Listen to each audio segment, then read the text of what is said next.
Welcome back, guys. Time to get back into it. Have my second coffee to get buzzing. Looking over last night, my father shared on Facebook the damage to his Volkswagen Caddy. I'll just show you. So here it is here. You see it's got extensive damage.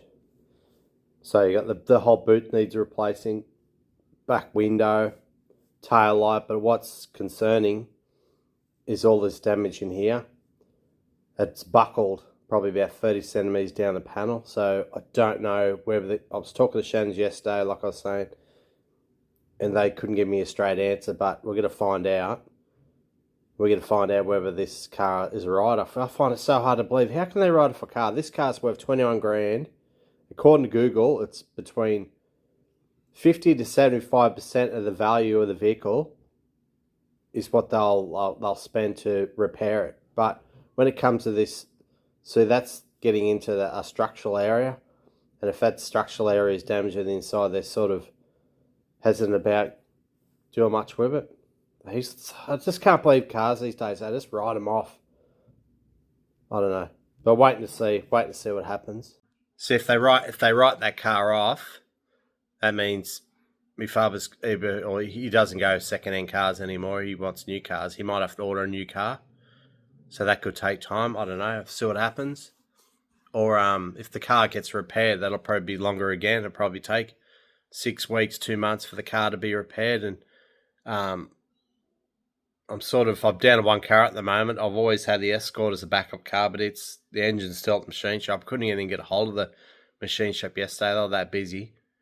I'm just toying with the idea of getting that. I've got a gold base model Jeep Grand Cherokee in my garage over there, and just needs tyres, fix the exhaust.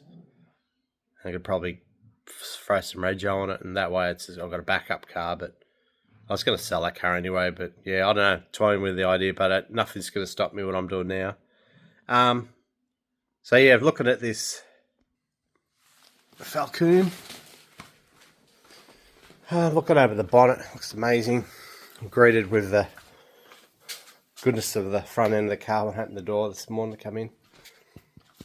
So what I need to do, I'm just looking over the list. I've got the front sway bar needs to be fitted up. Got to fit the front bumper. It's right over there against the wall. It's in a shit of a spot to get to. The front lower stone guard, I think they call it. It's a little bit bent, out of shape, because this car was rallied at some point. Paddock bashed, I reckon. Got to do that. Engine bay, I've got to test fit the radiator. But there's quite a few parts turn up yesterday into this morning. Like, I had parts turn up 5:30 this morning, unreal. Posties red hot. But yeah, that windscreen can go in. I haven't got the stuff to do for the visors. I haven't got the screws, but I can actually find out where the holes are, mark them out, so then I can easily put the visors and that up. But I can't put the windscreen up. I've got the trim that goes around here. There's a trim that goes just around under here. I've got that. It's the original. And yeah, so I've got, because this car had severe rust, I think what happens is water gets down in here, and where this windscreen's actually Sikaflex or whatever they use into here, what happens, the water gets in there and can't get out, and all this just rusts out. So I had rust holes all along here. So there's these rivets that hold the stainless trim in place, and I had to take them out. But what I have done, I bought some from Rare Spares, so I've got to put the stainless trim in, and then where the holes are, where it lines up perfectly, I'll have to tape them down so they're in place. Where the holes are, mark them out, or drill them as they are, and then yeah, they're going to put these rivets in. Then it can go on. Once I've got that in place, then I can actually, I've got the original windscreen now of this car. I don't know if it's the actual original for when the car was bought from factory, but I've got the one that come out of it. I did have a brand new one for it, but I had it stored in the house under a bed. The shit got stacked up in the bed collapsed and smashed the window. So, but the original one looks pretty damn good. So I could put the windscreen in, Sikaflex it in, but It's actually Sikaflex. I got this other stuff there, but I have to find out exactly whereabouts it's sit. I know we done my brother's XC Falcon, and it had these little rubber blocks or something, plastic blocks or something that went under it, and they sort of had the windscrews sit in the right spot.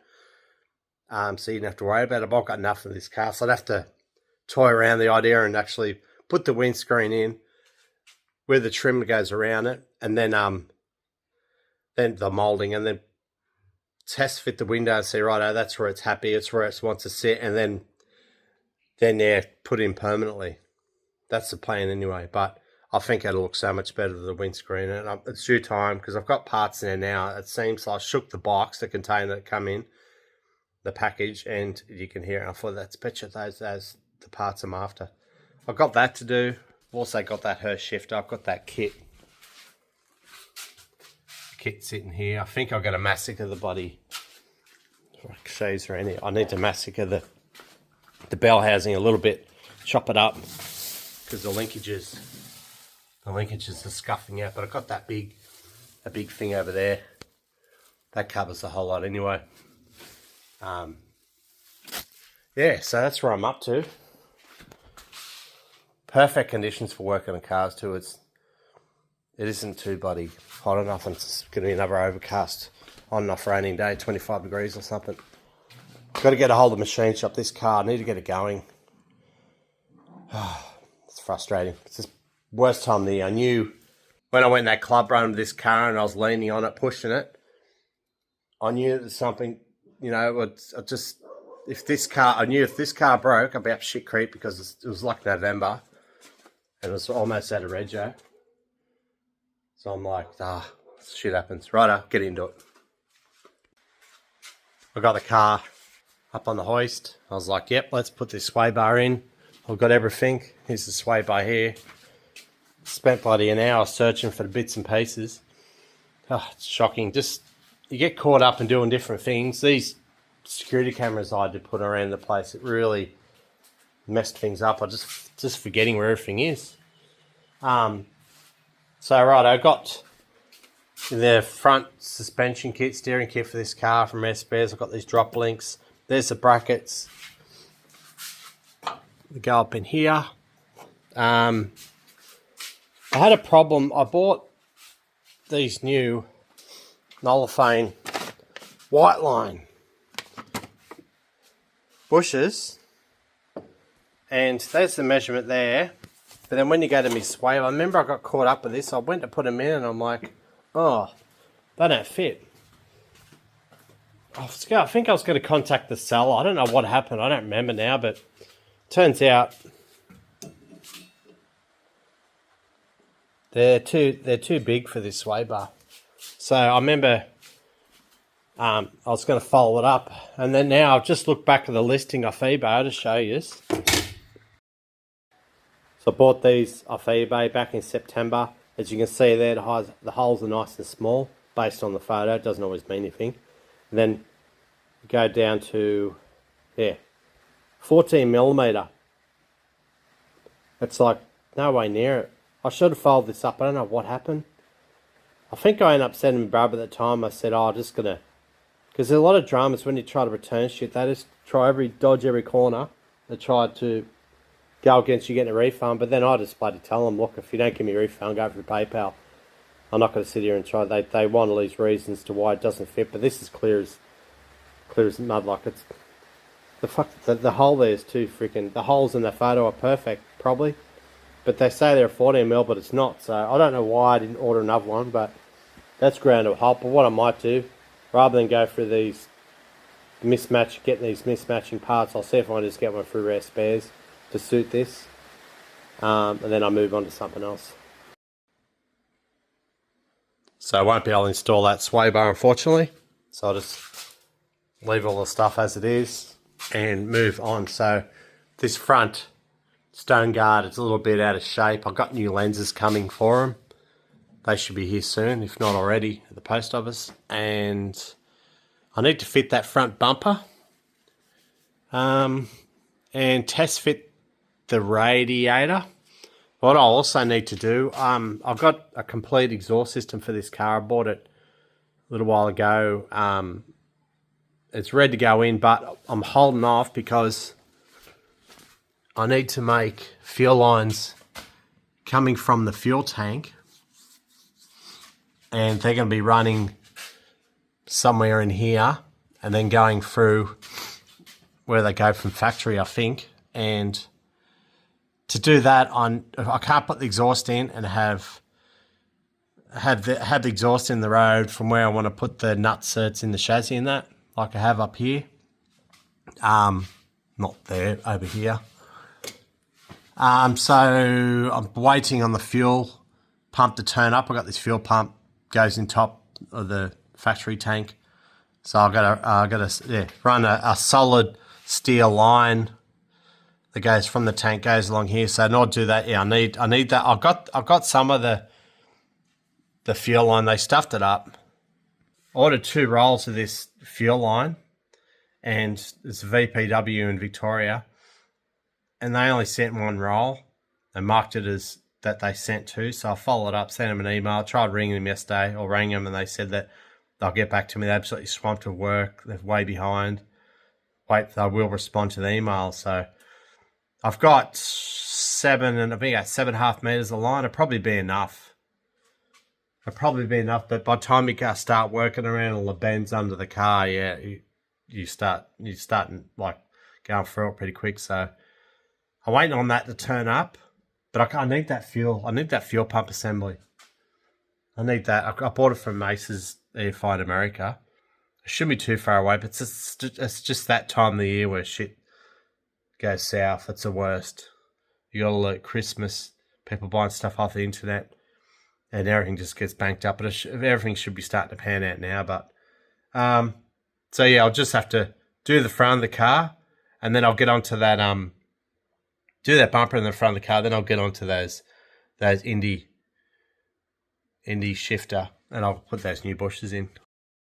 So here they are here, rare spares, $20. It's cheaper than the ones. It's literally half the price of the ones, those Nolafane ones anyway, off eBay. So yeah, that's it. Stabilizer mount, 20 mil. Righto. There's another kit that comes with the drop link bushes, which I don't need, but it's only like $6 more, and it's 19 mil. So I'll jump on that. I'll get that. And the best part is I've got a rare spares, well, a Repco, which is like 10 minutes from here. So yeah, I'll just get it sent to them. Because I've just got parcels delivered. Well, they meant to get delivered here, and I have to go to Maitland Post Office, which is like half an hour's drive for me. It's like, oh, what the hell? So, yeah, nothing to do about it. Order these and move on. Just getting the front bumper ready. I've just used a bit of paint stripper. Someone's, like I said before, someone wanted this car to look like a GT, so they painted this black. Most of the paint was already flaked off, but I don't think they used any edge primer. But yeah, just putting a bit of paint strip on there, lift it all up, give it a quick hit. I've got to replace this pad anyway, so I'm using it to polish this, but using a bit of Bowden's metal polish and just bringing it back. It's coming up okay. It's far from new, far from being as good as the back one, but I've got to the point where I was talking to people I get in second-hand ones, and talking to people I know, and they're rattling off, $350 for a front bumper, it's yours, and it's in good condition. I thought, I'm going to buy a bumper that's slightly better condition than this. I'm going to spend $350, or I can get this one re-chromed. It was like, last time I got a quote, it was like $890 or something. My colleague Dooley says that's a lot of money. Like, yeah, I know, it's a lot of work to do it. I get it. I just wish they made the front ones like they do the backs, but they just don't do it, the XBs. So I'll just use this for now. See how well it comes up. I started buffing it, the other side of it. This is the bottom side of it, and it come up okay. It's probably, if you rate it out of 10, it'd probably be a 6. So yeah, see how I'll go with it. This bumper's been a proper pain. This side, passenger sides, goes in perfectly. A little tiny bit too low, that's alright. And it's okay here, but this side may appear to be semi-okay, but then you look at it over here. It's like way out of angle. In order to get that to sit where it needs to sit, I'd have to re-drill the mounts where it goes onto the chassis. I do not want to do that. So what I'm doing now, I'm trying to undo. I've undone the mounts under here. I've just got to get these ones. I'm hoping I can, because once this bumper is off its frame underneath, I'm hoping that it's got, I'm able to sort of swivel it around, but it seems like it's so far out. I don't know if it's had a whack. It's definitely not bent. It's definitely not bent. It's something I do in the mounting. I've got to adjust it. But as you know, it's about a 50-year-old car. There's going to be a lot going on behind it. It's in rust and shit. So far I'm able to get stuff undone, but I haven't been able to move it yet because it's going to undo more stuff. My son's out there. He bought a new drone. Now he's stirring the dogs up. He's doing my head in. What do you do? So what I've done, I've got this crowbar. Got a strap coming off the bottom of it. Put tension on it. I'm levering it. So I've got the bolts undone behind it. So I think what's happened, obviously this car's had a hard life. And it's been hit. It's been they've hit something. And they've bent the frame behind it slowly. So if you look at this side, it's got to come back a bit. Like that's easy. That's the easy part. I can adjust it to go back. It's bloody getting it straight. It's a hard part. So what I'm going to do, I don't know if this is going to work. I'll keep it bent like this. I'll tighten the bolts up and see if it stays in the same spot. I can't see here how it will, but we'll just trial and error. It's dragging on a bit. I've been at this for quite a while now. I've taken this frame out and like it's just normal. I think what I've figured out, you have to actually twist this. I can't physically do it with one hand, one arm, but it's bent at that actual frame behind it, slightly bent to the point where it needs a bit of leverage to get it right. So if I had this, like, if I can just simply lift that up like that and it's straight, it sits on there like it's meant to, it wouldn't be a problem for this frame. And I reckon it's all got to do with this bumper being it's been hit. I reckon it's been probably hit from underneath and it's swung it up, put on a bend. But the worst case scenario, I'll have to put a slit across along here somewhere and actually put this back on, get it so it's happy, sit in the right spot in the tack wallet, then take that thing back off and weld it properly. I don't want to do that. You do not want to have to muck around with the mountings of a friggin' bumper. You want to be able to leave it as it is, but if it gets to that point, the only other option is to re-drill this, those mounting brackets, make the holes lower. I prefer to cut it rather than do that. I'll figure it out. My back's starting to give me a bit of grief now. It's struggling a bit, so let's keep plugging away. Show you what I'm planning on doing. I cut this, so this gives me opportunity to twist this. I'll get it in the right spot where I'm happy, and then I can weld that. I've put a bevel on that. This is trial and error. Yeah, weld that, and then hopefully it'll stay in position. But yeah, I can't think any other way unless like I was saying before, cut across here. But yeah, just got to keep chipping away at it. But yeah, they must have definitely likes to sit where it wants to. Like the frame itself that supports the bumper isn't there to straighten the bumper. So if the bumper gets bent, it just sits how it wants to, it seems. So cutting this here was a bit of a fail. Just have to weld that up, but it's becoming apparent. Even then, it's not completely happy. It needs still, the height of it's good, but the bottom needs to go up. So this needs to twist up a bit, but I can't get it to sit in that position whilst I've I'd have to hold up the crowbar. So what I have to do, really didn't want to do this. We have to cut there, and then put a bit extra steel around here and actually move. I'll just make this so it sits in the right spot. That there, I'll be able to, I reckon, get rid of that here and probably get away with I'll take this tab out, but I'm going to have to re-drill it and get it in a position where it's happy. Might have to extend out here yet. Yeah, it's horrible. You don't know, like I could just go out and buy another bumper thinking, oh yeah, she's sweet. All it takes is, buy another bumper and the same thing's happening all over again. I don't know, this is all new to me, but I've just got to do what I've got. Do what I can with what I've got. I remember back in the day, Dad had an XB Falcon wagon. It was in Mulberry. It's like the Falcon 500, the white roof. And I remember we were go to his church. And I remember he drove too fast and hit this like brick wall of the building. Bang! I remember Joe in the car. The whole thing brought the car to a stop straight away, like solid. Not like these plastic cars. They just crumple up and make all sorts of crappy noises. So it all takes is little things like that where this has been hit. This has been hit probably from under here. It's bent it, and now the frame's slightly... I've tried to get the crowbar, disconnecting all this and bending it and getting it straight again, but it's just not going to happen. It's going to do what it wants to do. So, yeah, I'll get on to that now.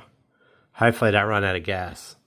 I'm getting low on gas, and God knows how much wire I've got left to open the door of the welder. This bracket here gets in the road. So I'm just going to keep going until I run out of gas. But yeah, hopefully I can knock this over pretty soon. What an absolute mission this bumper has been. It's really... My back's a bit better now. I was hurting before, but it's come good again.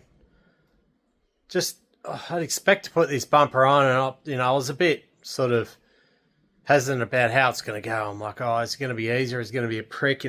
This car has been abused. It's becoming so apparent, like the amount of damage this had underneath the car, dents, had to pull out, kids crawling on the roof. I can just imagine back in the day, I remember I used to go down this dairy farm down the road, and we used to go and climb in this shed of hay on it. And we used to just, it's just what we done as kids. And this car had hay all through it. I was just imagine kids crawling on the roof and on the bonnet. But yeah, this has been paddock bash, because this bumper was like a shit show. It was bent in the wrong direction. So what I'd done, I moved the bumper right out here best I could, tightened the bolts up. Then I got the crowbar and I got in there, and it was bloody hardcore, bending it in the opposite direction of what I want to go. But you look at it now, put a ruler here. Oh, doesn't swallow the ruler. So this is a tiny bit tighter gap here, but up here, it's pretty much the same. I've been looking at images.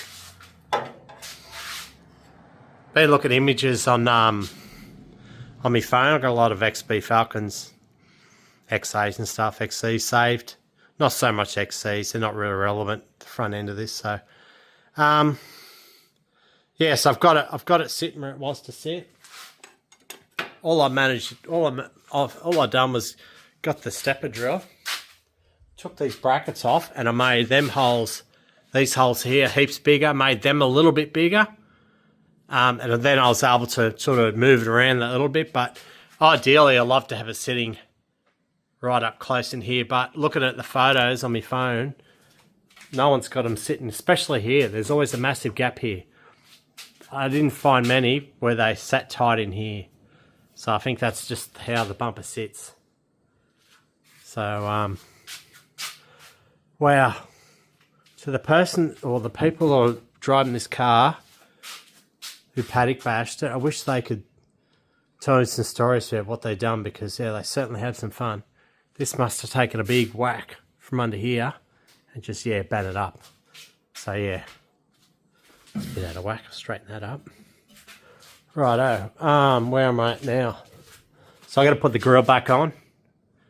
Got to put the stone guard back on. And yeah, I've got a list of what I wanted to get done. What I want to get done, like yesterday and today. And so far I'm probably about almost a day behind now, but that's just the way it is. You get sneezing fit. Yeah, so it's just the way it is. So what I'll do now, put that grill back on, put the stone guard back on, and then see how it all lines up. But I think I measured the gap here. It's pretty close, because I know the grill, it's not going to look very good if it's sitting if this bumper's sitting in the wrong spot. But I think, as a lot of people told me, these cars are a bit wild from get-go. They were far from perfect. Yeah, righto, it's hooking. Grill's back on. So let's have a look. Looks pretty damn good. I'm just used to the Escort. The Escort was so much easier. It's a basic, simpler car. Not was, not so much now. You see how that's sitting high, that's sitting low.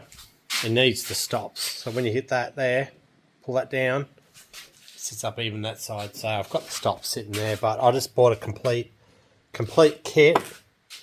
It's got all the stuff under it, and I've got the latches going here. Yeah, so looks pretty damn good to me, I reckon. Wow. Definitely got the angry look about the XBs. That's really why I like them. Love the XCs and XAs still, but yeah, the XBs were my fave. You see this door, overspray. Just, you see it on the paint. This part of it's all right. What happens, right? You got plastic over the car, and then you got the shed because you got 2-pack paint. The paint's really it's very tacky. It's vulnerable to anything that's in the air. It sticks to it. So you try to, you haven't got a spray booth, so you haven't got the luxury of venting and that. Not at the moment. I'm working on it. That's if I want to keep painting crap. But what happened, right? This car's wrapped in plastic. Open the door.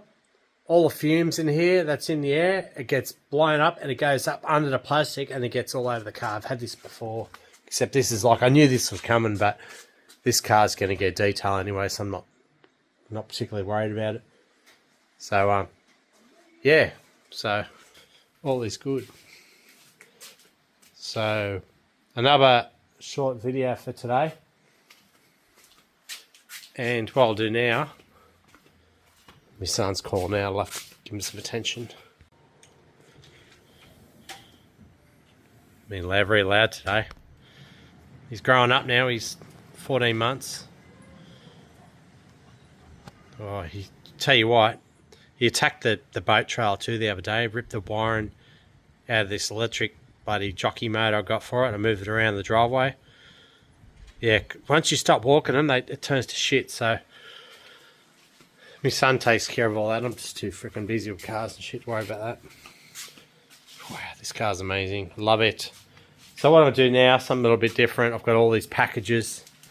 So I won't bother opening this because tea lovers. So these are wheel nuts. They're black. I didn't get them in chrome because you're not going to see them underneath the caps. So I know what they are. Wheel nuts. Dirt cheap. Steel, not aluminium. I've made that mistake in the past. This is MSD. So when you make your own leads, I've already got this somewhere. I don't know where it is. I bought another one. You use that to crimp the leads. So the Escort, I have to make new leads again. Well, just the ends anyway. The ends are knackered. So I've got new ones. Got the UK ages ago. There's your wiper motor bolts. Got them. What's in here? Oh, I need my GoPro. It's a hell of a lot easier. Aha. Get rid of the loose crap out of it. Ooh, don't want to drop that in there. So, yeah, these are the Falcon 500. Falcon 500. So these will go on the guards. They look pretty smart to me. Very nice, very nice. I'm still waiting on the V8 ones that go on the front guards. They're coming. I'll go back to the Escort. So these are those thermal sensors. They will go in the exhaust housing. Got tap threads in the housing. All good. I've got gear for that. China. So you can buy these from Holtec in Sydney.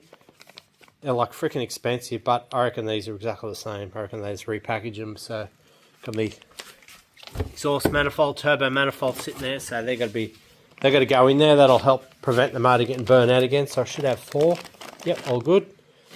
Got this here. I might just pause this and I'll open it. So can't flip it over because I've got my address on there. So we've got, ooh, what have we got here? Oh yes. So these are the surrounds. So on the Mark II Escort, I use exactly the same door handle. So yeah, so they actually find the one in here. Don't read this, but this one actually cracked. But this door trim come from the UK. It doesn't sit really well. But these originals, oh, the originals out of a Mark II Escort. This car got severely damaged in a shed fire, so not much of it's original anymore. So yeah, got them. There should be more of them. Should be 2. Very good. So in the Escort they're black, but in obviously in the XBs they're chrome. Very good. Very nice. And I've got these suckers. So these tail lights. I'll show you some more detail later, but when you probably see them here a bit, you see right in there. Zoom the camera right in. Can't see them properly, but they actually break off. These things are, but actually, these are part of the housing in here, but they snap off. So I think there's probably 4 in total out of the 8 that are broken. So I've got on Facebook. So much time goes into research of these cars. Like, it's unbelievable amount of time you put into it. But yeah, a lot of people doing these. You can buy like this big brace that goes right around here, and it's got these studs already molded into it. But there's a bloke who actually does it. He must have a router, or I don't know how he does it, but he must just make these to order. But people say they're using these, so that'll be good. It doesn't absolutely need them, like they're in there firm, but yeah. So that's what they're for. There's more stuff at the post office, but I'll have to make the trip in there to get them. Oh yeah, that's your that's a sensor for the Escort. That'll be some sort of pressure sensor. That's alright. So I'm going to measure. We'll get in detail when I go the Escort. So yeah, there's your AN fittings. That would have been for when I was going to go full AN fitting fuel lines in this, but I've since changed my mind going to, oh yeah, George, Macedonian guy I work with. Good bloke. Legend. Gave me chilies. They're not meant to be in here. Sorry, George. Forgot to eat them. Oh yeah, AN fittings. It's like all year round Christmas in my place. So these, I'll just open these up. Like, look. Very nice. Replacement mirrors. Very nice. I'll just look at the Escort here. They're the same. These are new. But then the Escorts use like this adapter bracket. But people say, oh yeah, you can get away with the second-hand ones, but tell you what, geez, they're fragile. All the years of sitting out in the sun, so these should be awesome. So this could be another challenge for me because they're black. They have to be burnt orange, so that means I'm going to have to go through the process. Plastic primer. I think the problem I'm having is the burnt orange you see in these front sections here. They're not completely the same because they've got a different primer, but I think the reason why I'm having so many drums, I used this primer here in the past, but I haven't got any hardener for it. So what I might do before I go any further with painting these, I might just go to Auto Lack in Newcastle and I'll get some hardener for this particular primer, and that way I can use that, and it should hopefully be, the burnt orange should marry up the same as the rest of the car, hopefully. So this is the left hand side, and then this is the driver's side. See, the driver's side's got that little remote. That little piece there, I remember finding that floating around in the G6E Turbo, and I'm thinking, what the hell is that bloody thing? It's sitting around. I threw it out. Didn't think much of it, and then I realised, shit, that's actually part of the coupe, so that's alright. Got another one here, so very good. So they've got to go on. That's part of the door trims. I still haven't got a hold of Pro Stitch in Sydney yet. I've got to make a trip down there. Yeah, that's where I'm at. There's obviously more stuff to pick up yet from the post office. Righto, so I'll wrap up this video. I don't know how I'm going to go tomorrow. I'm going to do a bit of running around. I also need to go and drop off that tail shaft at Gibson's and get that done. Might be tomorrow's job. Righto, yeah, just had a couple of shots of this. Freaking awesome, love it. And yeah, on the Great Northerns. Righto then. Thanks for watching, guys. I'll hopefully have another video up soon. I've got another 12 days off work, so yeah, should have hopefully more stuff coming up. So, righto, thanks for watching, guys. I'll chat to you later.